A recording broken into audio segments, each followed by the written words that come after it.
Subscribe করুন আমাদের চ্যানেলে এবং বেল আইকনে চাপ দিন যেন আমাদের ভিডিওগুলো আপনি দেখতে পারেন সবার আগে। দেখছেন স্বাক্ষর। আপনাদের সাথে আছে আমি জুনায়েদ আহমেদ। তো বন্ধুরা, আপনারা কেমন আছেন? আশা করি সবাই ভালো আছেন। তো আজকে আমরা দেখব মাইক্রোসফট ওয়ার্ডে আপনারা কিভাবে বাসা বাড়ানো বা মানে বাসার চুক্তিপত্র তৈরি করবেন। তো আপনারা এখানে দেখতে পাচ্ছেন যে আমাদের এখানে একটি বারানামা অলরেডি তৈরি করা আছে। তো আমরা দেখব মানে বাসা বারানামায় কি কি লিখতে হয়। তো চলুন শুরু করা যাক। তো আমার যে বাসা বারানামা চুক্তিপত্র লেখা আছে সেটাকে আমি দেখাবো আপনারা এখানে কি কি পরিবর্তন করবেন এবং কি কি অ্যাড করবেন। তো প্রথমেই যে বিষয়টি আপনাদের জানা প্রয়োজন সেটি হচ্ছে গিয়ে বাসা বাড়ার যে চুক্তিনামা সেটি অবশ্যই 13 ইঞ্চি রাষ্ট্রীয় যে স্টাম্প এগুলোতে প্রিন্ট দিতে হয়। তো বাসা বারানামা সাধারণত 2 পাতায় হয়ে থাকে। তো আপনারা প্রথম পাতাটি 100 টাকার স্টাম্পে প্রিন্ট দিবেন এবং দ্বিতীয় পাতাটি 50 টাকার স্টাম্পে প্রিন্ট দিবেন। তো আপনারা প্রথমেই করবেন কি, এখানে লেআউট অপশানে আসবেন। আসার পর এখান থেকে পেজ সেট আপ করে নেবেন। টপ মানে উপরে এখানে আপনারা 4 ইঞ্চি রেখে দিবেন। তো আমাদের একটা 4 ইঞ্চি গ্যাপ দিয়ে আমরা বারানামাটি তৈরি করব। কেন তৈরি করব? এখানে স্টাম্পের যে লোগো দেওয়া থাকে যার কারণে এখানে 4 ইঞ্চি রাখতে হয়, না হলে বারানামার যে লেখাগুলো সেটি স্টাম্পের যে লোগো সেটার মধ্যে প্রিন্ট হয়ে যাবে। তো 4 ইঞ্চি আমরা এখানে গ্যাপ দিলাম। তো আমরা এবার করব কি, এখানে যে লেখাগুলো আছে এগুলোকে আমরা উপরে তুলে দিব। তো এখানে আপনারা প্রথমেই লিখবেন বাসা বারানামা চুক্তিপত্র। তো যিনি বাসার মালিক ওনার নাম দিবেন, ওনার পিতার নাম, ঠিকানা, তারপর পোস্ট অফিস, থানা, উপজেলা, জেলা, ধর্ম, পেশা, জাতীয়তা অবশ্যই বাংলাদেশি। তারপর লিখবেন এখানে ডট ডট দিয়ে প্রথম পক্ষ, মালিক,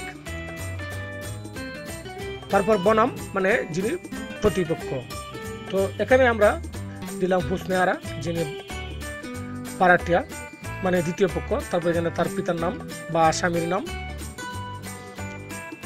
তারপর সাং, পোস্ট অফিস, থানা, উপজেলা, জেলা, ধর্ম এবং বারাটিয়ার ক্ষেত্রে যেটি বেশি প্রয়োজন এবং বাড়তি প্রয়োজন যেটা আমরা মনে করি সেটা হচ্ছে গিয়ে জাতীয় পরিচয়পত্র নং। এটা এ কারণেই যে অনেক সময় দেখা যায় কি বিভিন্ন বারাটিয়া বাসা বাড়া নিয়ে বিভিন্ন জঙ্গি তৎপরতার সাথে জড়িত হয়ে যায়। তো এগুলো থেকে যেন মালিক পক্ষ সেফ থাকেন মানে নিরাপদ থাকেন, সে কারণেই দ্বিতীয় পক্ষ মানে বারাটিয়ার জাতীয় পরিচয়পত্র নং বারানামায় উল্লেখ রাখবেন। তাহলে কোনো আইনি বা পুলিশি হয়রানির মুখে মালিক পক্ষকে পড়তে হবে না। তো জাতীয়তা বাংলাদেশে অবশ্যই। তারপর এখানে ডট ডট দিয়ে দ্বিতীয় পক্ষ বারাটিয়া লিখবেন। তারপর এখানে লিখবেন আপনারা এই যে লেখাগুলো আছে মানে যত টাকা ভাড়া এটা এখানে উল্লেখ করবেন। তারপর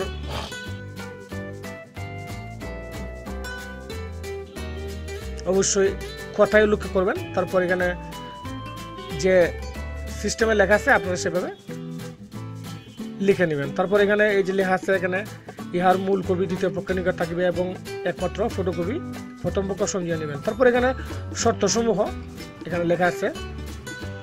এখানে যে তারিখ থেকে বারানামা শুরু হবে এবং যত বছরের জন্য হবে তা এখানে উল্লেখ করে দিবেন। তো এখানে আপনারা দেখতে পাচ্ছেন 18/7/2016 হতে 18/7/2019 মানে 3 বছর পর্যন্ত চুক্তিপত্রটির মেয়াদ।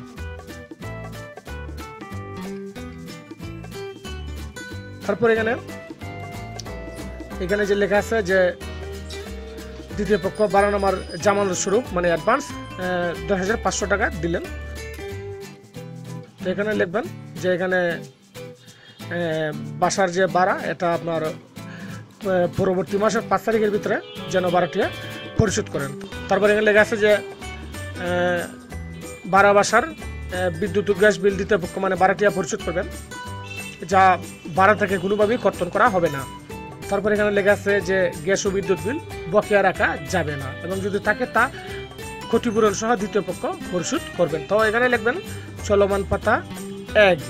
তো এবার দ্বিতীয় পাতা, হ্যাঁ। তো দ্বিতীয় পাতায় 5 নম্বর অপশনে লেখা আছে যে বারানামা বাসায় যে কোনো ধরনের অবৈধ কার্যকলাপ হইতে বিরত থাকিবেন। তো এখানে লেখা আছে যে বাসার কোনো পরিবর্তন করতে পারবেন না, বা ভাড়াটিয়া অন্য কোনো উপভাড়াটিয়া নিয়োগ দিতে পারবেন না, দিলে তা চুক্তি বাতিল হইবে। এটা অবশ্যই ভালো।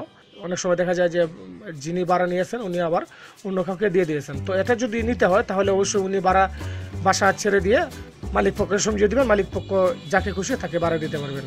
তো ভাড়াটিয়া এখানে সে নিজেই ভাড়াটিয়া, সে আবার অন্য ভাড়াটিয়া নিয়োগ দেবে, এটা কোনোভাবেই নিয়ম নেই।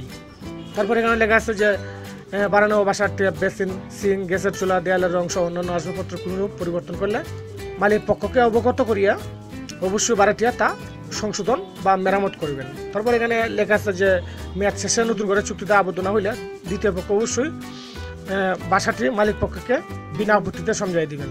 তো এখানে আপনারা দেখতে পাচ্ছেন যে 8টি অপশন আছে। 8টি অপশনের মধ্যে যে শর্তগুলো দেওয়া আছে এগুলোই পারফেক্ট। তারপরে যদি আপনারা চান যে বাড়তি কিছু লিখবেন সেটা আপনারা লিখতে পারেন। তো উপরে আমরা যে তথ্যগুলো দিলাম এগুলা আপনারা অবশ্যই যারা মালিক পক্ষ তাদের তথ্য এবং যারা ভাড়াটিয়া তাদের তথ্য দিয়ে এভাবে তৈরি করে নেবেন। তারপর তফসিল, এখানে তফসিলটা দেওয়া অবশ্যই জরুরি।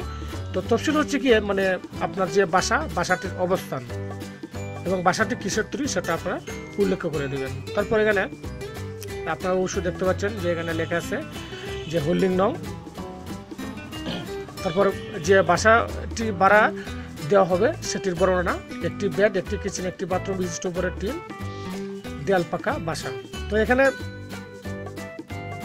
আপনারা আপনাদের বিবরণ দিয়ে নেবেন। তারপরে যে তারিখে আপনারা এই চুক্তিপত্রটি সম্পাদন করবেন সেই তারিখটি উল্লেখ করবেন। তারপরে এখানে লেখা আছে যে উপরোক্ত শর্ত সাপেক্ষে আমরা উভয় সম্মত হইয়া স্বজ্ঞানে নিজ নিজ নাম স্বাক্ষরের মাধ্যমে অত্র ভাড়ানামা চুক্তি সম্পাদন করিলাম। তো এখানে একটা জিনিস যে সাক্ষীগণের স্বাক্ষর, এখানে লেখা আছে 1, 2, 3। আপনারা এখানে 3 জন সাক্ষীর নাম দিয়ে দিবেন, যিনি মালিক পক্ষ এবং ভাড়াটিয়া ছাড়া অন্য কেউ। তারপর এখানে আপনারা প্রথম পক্ষের স্বাক্ষর মানে মালিক পক্ষের স্বাক্ষরের উপরে দিয়ে নেবেন। তারপর এখানে দ্বিতীয় পক্ষ ভাড়াটিয়া স্বাক্ষর এখানে দিয়ে নেবেন, তাহলে চুক্তিপত্রটি সম্পাদন হয়ে যাবে। তো বন্ধুরা, যে কথাটি আবারও বলতে চাই সেটি হচ্ছে গিয়ে আপনারা যখন ভাড়ানামা চুক্তিপত্রটি তৈরি করে ফেলবেন তখন আপনারা অবশ্যই এটিকে 13 ইঞ্চি স্ট্যাম্প কিনে তারপর এটার মধ্যে প্রিন্ট দেবেন, তাহলে এটি একটি পারফেক্ট এবং মজবুত চুক্তিপত্র হবে। তো উপরে যে আপনারা দেখতে পাচ্ছেন যে এখানে যে বিভিন্ন বর্ণনা দেওয়া আছে, এগুলা অন্যজনের বর্ণনা, এখানে আপনারা আপনাদের নিজ নিজ বর্ণনা দিয়ে ভাড়ানামাটি তৈরি করবেন। এটি ভালো করে দেখে নেবেন যে এখানে আসলে কি কি লেখা আছে। আপনারা এখানে যা যা লেখা আছে সেগুলো মালিক পক্ষ এবং ভাড়াটিয়া পক্ষের তথ্যগুলো দিয়ে এটিকে সম্পাদন করবেন। তো বন্ধুরা, দেখলেন কিভাবে আপনারা একটি বাসা ভাড়ানামা তৈরি করবেন। তো আমাদের এই ভিডিওটি যদি আপনাদের ভালো লাগে তাহলে অবশ্যই লাইক, কমেন্ট, শেয়ার করবেন। আর যদি আপনি আমাদের চ্যানেলে নতুন হন তাহলে অবশ্যই সাবস্ক্রাইব করতে ভুলবেন না। আর আমাদের এই যে বাসা ভাড়ানামা চুক্তিপত্রটি সেটি আপনারা অবশ্যই পেয়ে যাবেন। আপনারা আপনাদের ইমেইল অ্যাড্রেস কমেন্ট অপশনে দিয়ে দিবেন, আমি অবশ্যই আপনাদেরকে সেটা দেওয়ার চেষ্টা করব। তো আজ এ পর্যন্তই, সবাই ভালো থাকুন, আল্লাহ হাফেজ।